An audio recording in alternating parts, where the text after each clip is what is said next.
ఉభయ తెలుగు రాష్ట్రాల నుంచి వచ్చినటువంటి మరే తల్లి బిడ్డలారా, ఈరోజు మనకి రెండు పట్టణాల ద్వారా దేవుడు ఎంతో గొప్ప సత్యాన్ని మనకి తెలియజేస్తూ ఉన్నారు.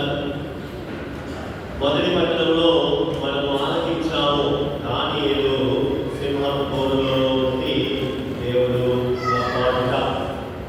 ఒకసారి ఒక రాజుగారు తన యొక్క చిత్ర కళాకారుడికి ఒక ఆదేశం చేశారు. ఏమిటి ఆదేశం అంటే, శాంతిని చిత్రీకరించాలి, శాంతి.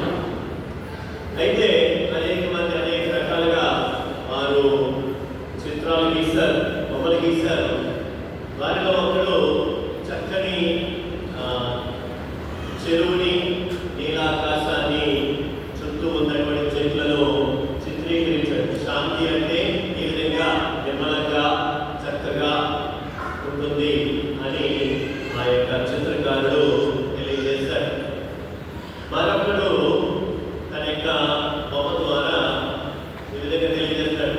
చక్కని పూలతో కూడినటువంటి లోయ, ఆ తర్వాత అక్కడ చక్కని జలపాతాన్ని ఇస్తూ ఉంటాడు. చాలా బాగుంది చూడటానికి.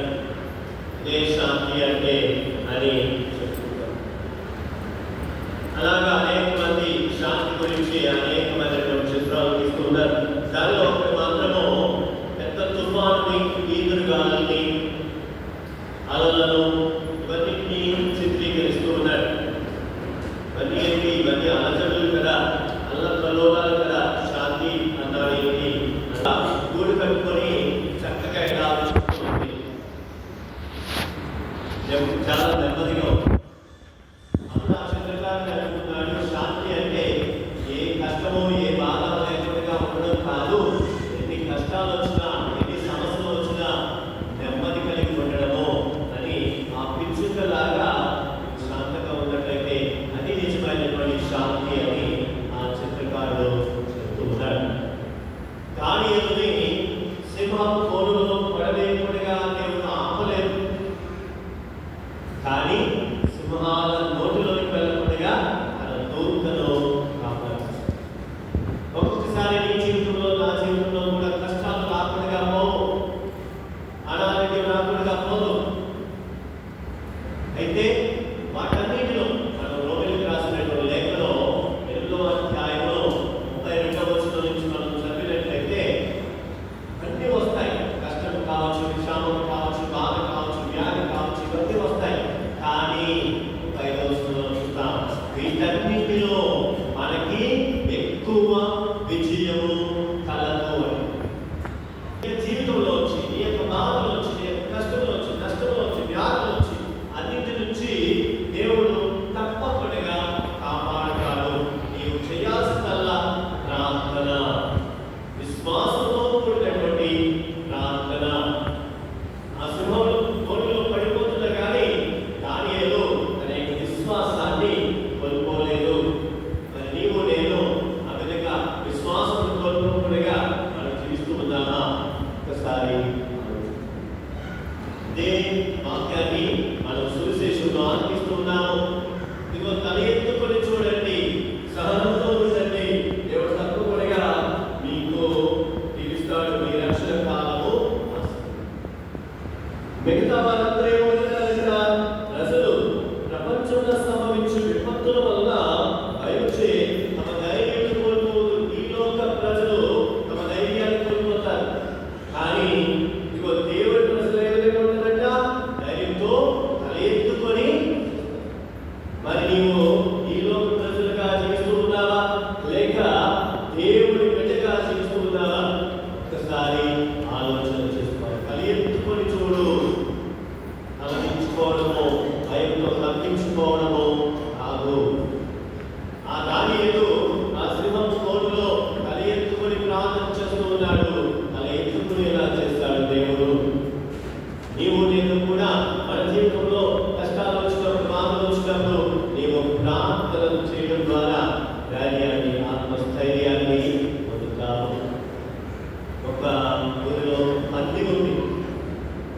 ఆ పందికి ఆ యజమాని అడ్డమైన గడ్డి తీసుకుని వస్తూ ఉన్నాడు.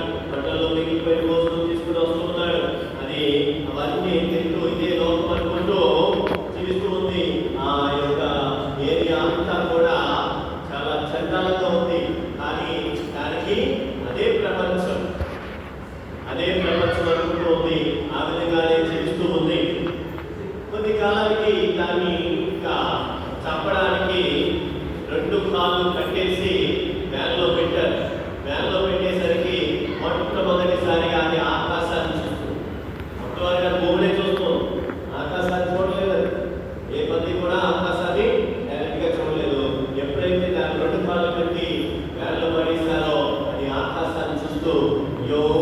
యొక్క ఆకాశము, ఈ ప్రకృతి ఎంత అందంగా ఉందో.